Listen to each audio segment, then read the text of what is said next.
जय हिंद साथियों। कैसे हैं आप सब? स्वागत है आपके इस अपने सीमांचल जीएस के इस परिवार में। ठीक, आते हैं आज का हमारा एनसीईआरटी जो हमारा क्लास है वो हमारा दूसरा क्लास है।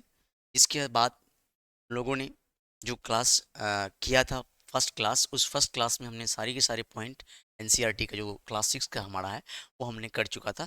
आज का जो हमारा सेकंड क्लास दूसरा क्लास है जिस पर हम जो भी पॉइंट पढ़ाए थे उन सारे के सारे पॉइंट को पढ़ाने के बाद जो हमारा पॉइंट है वो पॉइंट हम लोग क्या करने वाले हैं आज के क्लास में डिस्कस करने वाले हैं आप सबों के बीच में। सारे के सारे मेरे यूपीएससी एस्पिरेंट आप देख रहे हैं अगर बढ़िया से तो आप जरूर क्लास को करेंगे, क्लास में बने रहेंगे। ठीक है, आज का जो हमारा मेन उद्देश्य मोटिव है वो हमें क्या करना है, यूपीएससी के इस एनसीईआरटी की जर्नी में हमें समझना है बढ़िया तरीके से अपने क्या को क्लास को। ठीक है, बात करते हैं। ये सारे के सारे टॉपिक हम लोगों ने कवर कर चुका था बच्चे। आज का जो हमारा टॉपिक है वो है लोग कहाँ रहते थे।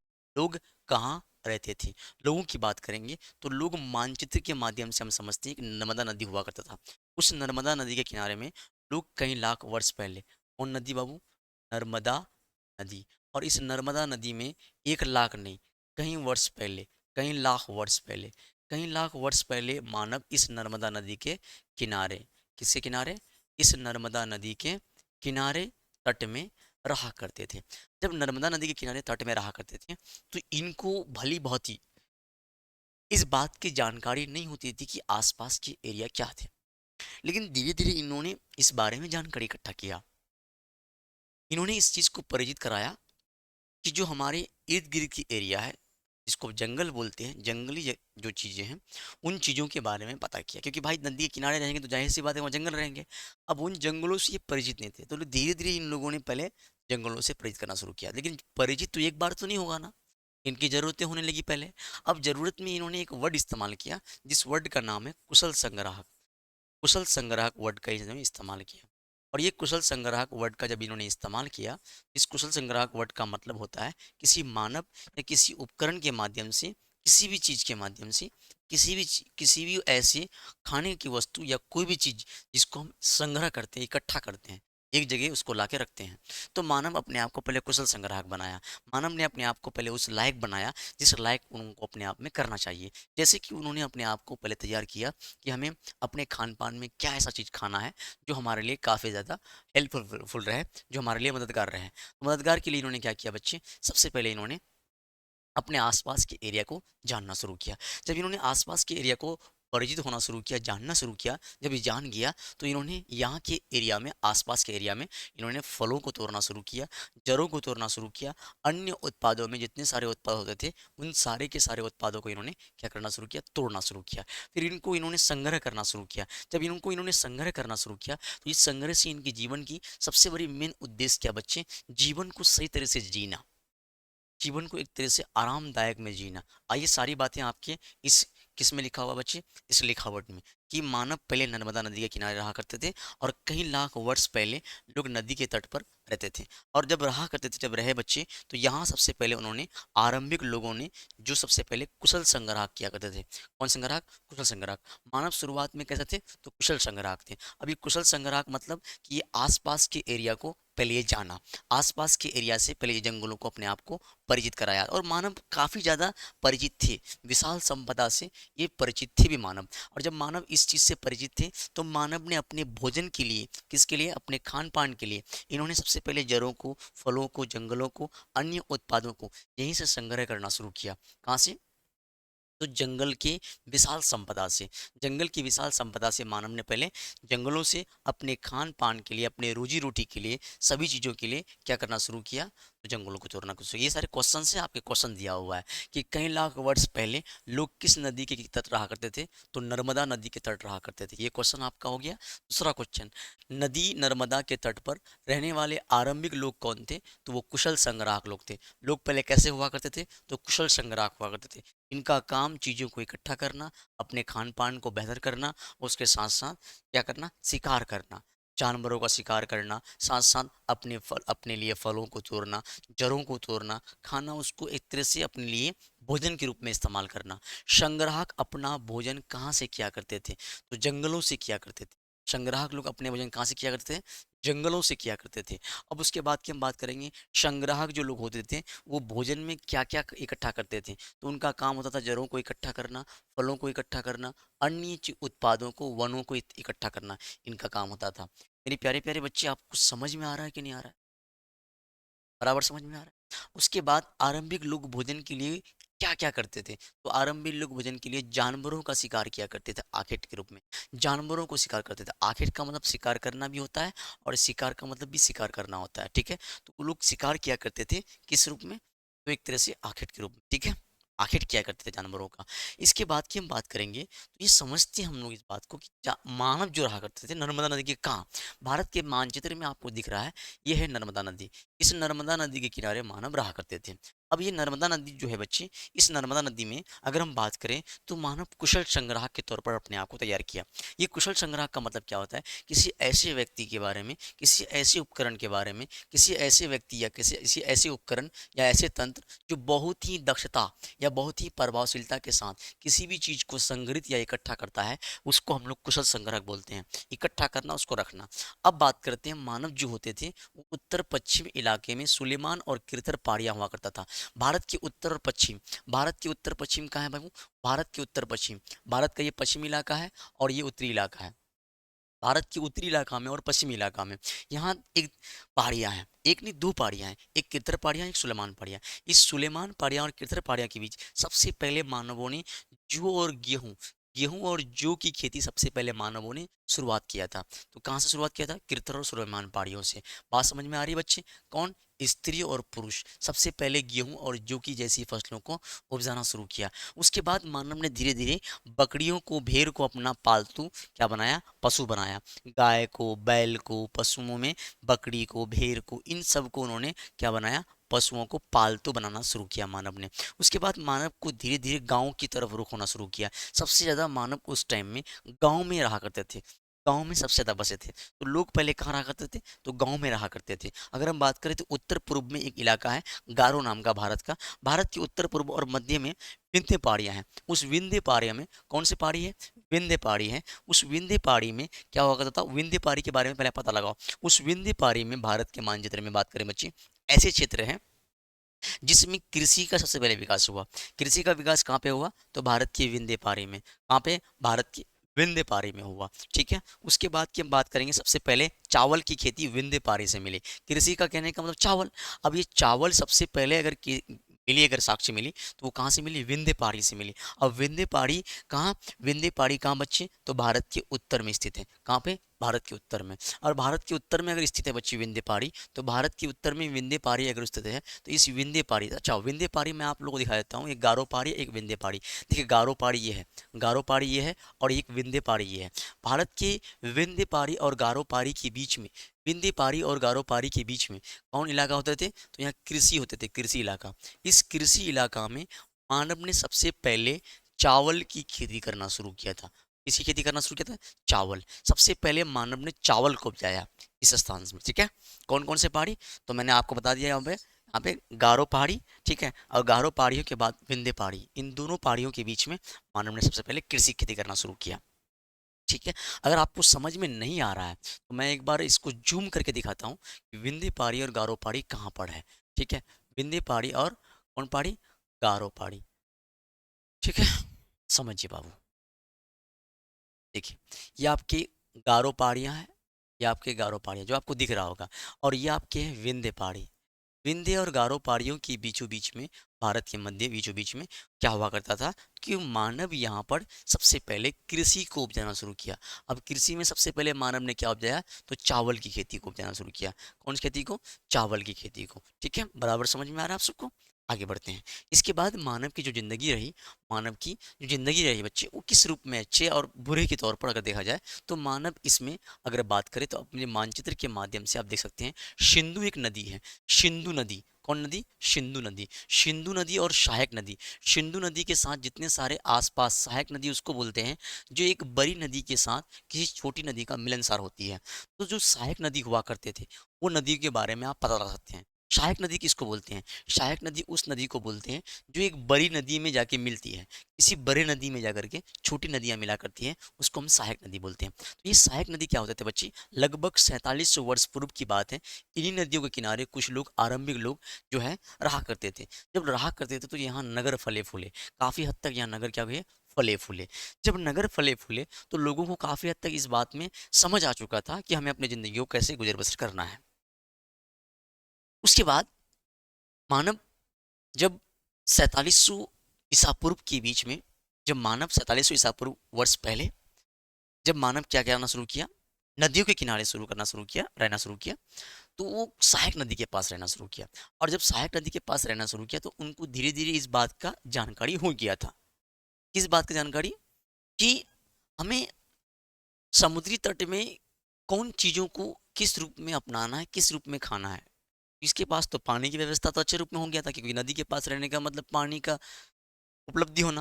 अब पानी का उपलब्धि होने से नहीं होता है ना। पानी के साथ साथ इन्होंने पानी का उपलब्धि करना शुरू किया। इनकी सिंचाई अच्छी से रूप नहीं होती थी।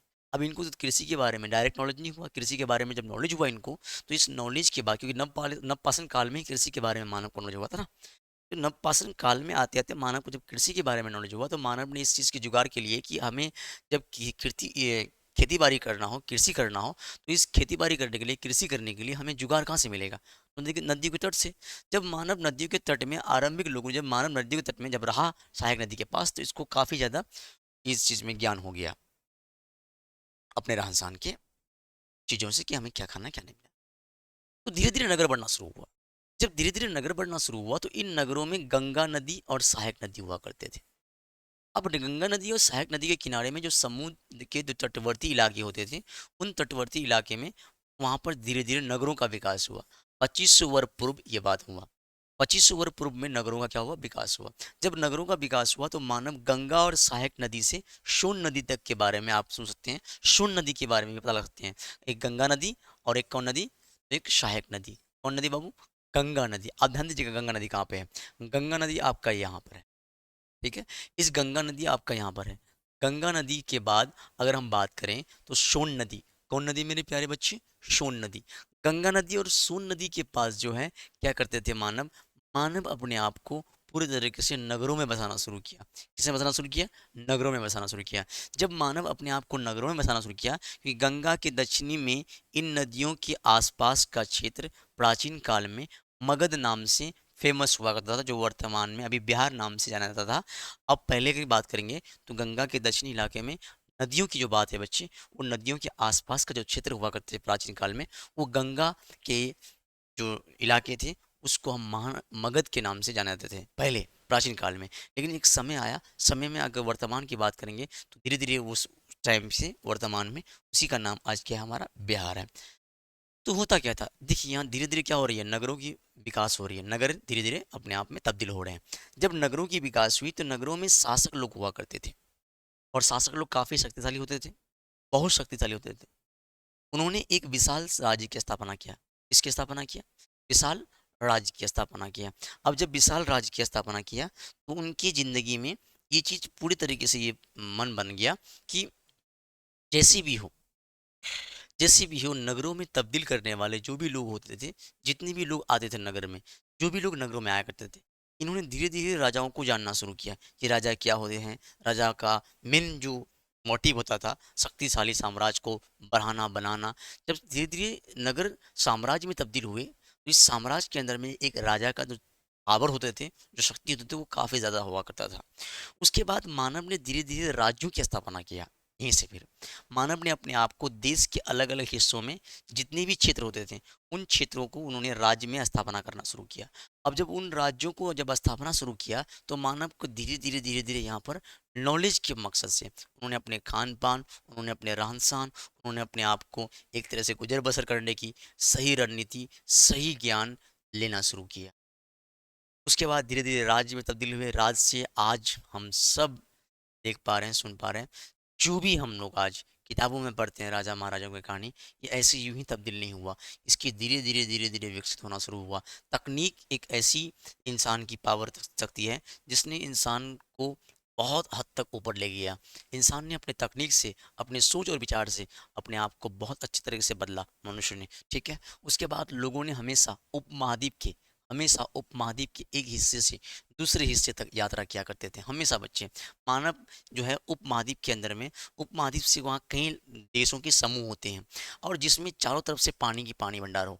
अब इसमें क्या होता है कि मानव जो है क्या करते थे, उपमहाद्वीप के एक हिस्से से दूसरे हिस्से जाया करते थे अपने गुजर बसर के लिए, कि भाई एक हिस्सा में उसकी गुजर बसर होना जरूरी नहीं है।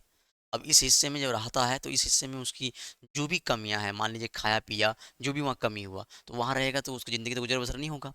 अब वो अपने जीविका पार्जन के लिए, अपने जीवन को गुजारने के लिए वो एक स्थान से दूसरे स्थान जाया करते थे मानव। कौन से स्थान? दूसरे स्थान। कभी कभी वो हिमालय क्षेत्र जैसे ऊंचे ऊंचे पर्वत में, पहाड़ियों में, रेगिस्तान में, नदियों में, समुद्र के इलाकों में यहाँ तक यात्रा करते थे और बहुत जोखिम भरी होती थी, डरावना भरा होता था। उन डरावने जगह में ये लोग जा करते थे। फिर भी ये लोग यात्रा करने में असंभव नहीं थी, मतलब इनके लिए वो यात्रा करना उनके लिए असंभव नहीं थी। हर यात्रा को ये संभव में कर किया करते थे, ठीक है। और अंत में कभी कभी लोग काम की तलाश में, कभी कभी प्राकृतिक आपदाओं के कारण या कभी एक स्थान से दूसरे स्थान में जाया करते थे। मान लो अचानक कोई प्राकृतिक चीज़ें में कोई भी आपदा आया, कोई भी बला मुसीबत के तौर पर कोई एक बाढ़ आ गया, कोई ऐसा आंधी तूफान आ गया जिससे वहाँ की चीज़ें क्षति होती थी, तो लोग वहाँ से कहीं दूसरे स्थान जाया करते थे, ठीक है। ये मानव की, लोगों की रहने की जगह व्यवस्था। कभी कभी मानव सेनाएं दूसरे क्षेत्रों पर विजय हासिल करने के लिए जाती थी। अपने सेनाएं को लेकर कभी कभी मानव दूसरे स्थान पर जीत को हासिल करने के लिए जाया करते थे मानव। ये हमको इस इलाके को जीतना है, इस क्षेत्र को जीतना है, यहाँ पर इस क्षेत्र को जीतेंगे तो ये हमारा क्षेत्र होगा। तो मानव अपनी सेनाएं को लेकर के जाया करते थे। इसको लेकर के, तो सेनाएं को लेकर के। इसके अलावे में मानव व्यापार के लिए एक काफिले को तैयार करते थे और उस काफिले के माध्यम से, उस लोगों के माध्यम से अपने जहाज को एक जगह से दूसरे जगह, मूल्यवान चीज़ों को, वस्तुओं को, एक कीमती चीज़ को वो लोग अपने जहाज के माध्यम से एक स्थान से दूसरे स्थान लोग जाया करते थे। मानव की ऐसी कारनामा जो आपको सोचने में भी मजबूर करता है बाबू, इस बात में कि मानव अपने वस्तुओं को लेकर के एक स्थान से दूसरे स्थान जाया करते थे। उसके बाद मानव धार्मिक गुरुओं के जरिए से लोगों को शिक्षा सलाह देते हुए एक गांव से दूसरे गांव में जाते थे। अब मान लो अगर गांव में एक दूसरे गांव को अगर अपने धार्मिक चीज़ों के बारे में जानकारी देना है तो मानव धार्मिक चीज़ों के बारे में जानकारी कैसे देगा? तो मानव एक गांव से दूसरे गांव जाया करते थे धर्म के बारे में जानकारी देने के लिए लोगों को। एक कस्बे से दूसरे कस्बे भी लोग जाया करते थे। कहाँ?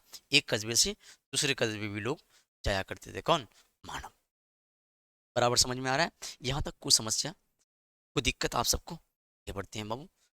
उसके बाद की हम बात करेंगे, कुछ लोग नए और रोचक स्थानों को खोजने के लिए भी चाह में उत्सुकतावश भी यात्रा करते थे। इंसान तक कि अंदर अंदर उत्सुकता हो कि हमको यहाँ जाना है, वहाँ चाह चाह मन, जो मन चाह किया ना, उस चाह से लोग एक स्थान से दूसरे स्थान में लोग जाया करते थे, ठीक है।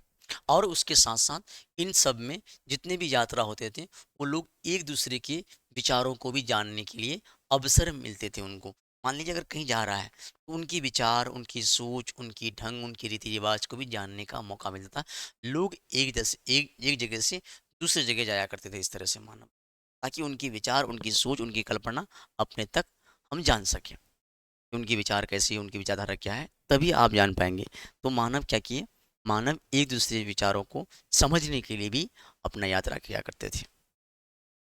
अब बताइए कि आपको यहाँ तक सारी बातें समझ में आया? आगे बढ़ते हैं। उसके बाद लोगों की बात करेंगे तो आज लोग यात्राएं क्यों करते हैं? आज लोग यात्राएं करने के पीछे वजह क्या है? आज लोगों की यात्राएं करने के सबसे पहला रीजन है बच्चे, मानचित्र को आप देख सकते हैं मानचित्र के माध्यम से, जहाँ से पहाड़ियाँ लोग, जहाँ से कहाँ पहाड़ियाँ, पर्वत, समुद्री इलाका, इन जैसे उपमहाद्वीपों की अगर बात करें तो यहाँ प्राकृतिक सीमा का निर्माण सबसे ज़्यादा करते हैं। जितने सारे प्राकृतिक सीमा का निर्माण है, इन प्राकृतिक सीमा के निर्माण में लोगों के लिए इन सीमाओं को पार करना आसान नहीं था यार। आप क्या समझते हैं? लोग क्यों, कहाँ रहते थे, यात्रा क्यों, क्या यात्रा किया करते थे? अब देखिए यात्रा करने के पीछे जो क्यों वर्ड लगा है इसके समझिए। लोगों को पहले इस बात से पूरे तरीके से डर था कि जो हम यात्राएं करते हैं, क्या ये यात्रा इतनी आसान है? इतनी आसान तो नहीं था। इस यात्रा को लोगों ने आसान बनाने के लिए अपने आप को सीमाओं को पार करना होता था, पहाड़ियों को पार करना होता था, पर्वतों को, समुद्री इलाका को पार करना होता था। लेकिन लोगों के लिए ये पार करना आसान नहीं होता था, इतना आसान नहीं। लोग इन पर्वतों की ऊंचाइयों को छू सके ऐसा उनके लिए बहुत मुश्किल होता था, संभव था ही नहीं उसमें। गहरे गहरे समुद्री इलाकों को पार कर, ये मुश्किल बहुत था लोगों के लिए, बहुत मुश्किल था। अब लोगों ने उपमहाद्वीप के बाहर से किसी भी वस्तु, लोग मतलब होता नहीं है, किसी भी वस्तु के लिए लोग अलग अलग उपमहाद्वीप से यहाँ लोग आए, अलग अलग जगहों से यहाँ आए या किसी और इलाके में जाए, तो उसको उपमहाद्वीप को पार करते हुए जब बाहरी लोग आते थे, तो उन बाहरी लोगों, जो भी बाहरी लोग आए यहाँ पर, कहाँ पर, जो भी बाहरी लोग रहने के लिए आए हैं भारत के अंदर में, तो यही वो लोग बस गए, मजबूरी में बस गए। अब जब लोग बस गए तो इस आवागमन में, आने जाने में, जो उनकी सांस्कृतिक परंपरा होती थी, उन सांस्कृतिक परंपराओं को इन्होंने यहाँ आकर के काफ़ी हद तक समृद्ध किया, बढ़ा किया, अच्छा किया, बेहतर किया। यहाँ पे आने के बाद उन्होंने हमारी संस्कृति को अच्छा किया। यहाँ पे आने के बाद उन्होंने संस्कृति को बहुत अच्छे बेहतर रूप में करने का काम किया। जब यहाँ पे आके भ्रमण किया, भ्रमण से हमको बहुत ज़्यादा चीज़ क्या मिलता है, नॉलेज मिलता है, ज्ञान मिलता है। तो मानव लोग, आज के लोग अगर बात करें, तो आज के लोगों की तुलना में मानव लोग क्यों पहले यात्रा करते थे, तो आज के लोग भी क्यों यात्रा करते हैं, ताकि उनको जगह के बारे में जानकारी प्राप्त हो। कई सौ वर्ष की हम बात करेंगे, कई सौ वर्ष पहले की जो है, वो पत्थर को तराशने, संगीत को रचने और यहाँ तक कि भोजन बनाने के लिए वो लोग नए नए तरीकों के बारे में एक दूसरे के विचारों को अपनाते रहे। मानव एक दूसरे के विचार में काफ़ी ज़्यादा एक साथ क्या करते थे अपने बात को, कि हमें अपने लिए कैसे हथियार बनाना चाहिए, कैसे पत्थरों का इस्तेमाल करना चाहिए, कैसे शिकार करना, इन बातों को लेकर के मानव काफ़ी ज़्यादा परेशान हुआ करते थे। तो मानव ने अपने लिए भोजन बनाने के लिए नए नए तरीके, नए नए औजार, नए नए विचार एक दूसरे को देना शुरू किया। यहीं से मानव अपने लिए खोज के रूप में, एक भ्रमण के रूप में यात्रा करना शुरू किया, ताकि हमारे अंदर उस का ज्ञान हो जो हमें होना चाहिए। क्लियर है? आगे बढ़े, चलिए। आज का क्लास हम लोग यहीं तक रहता है मेरे प्यारे प्यारे साथियों। आज का क्लास यहीं तक, ठीक है। जय हिंद।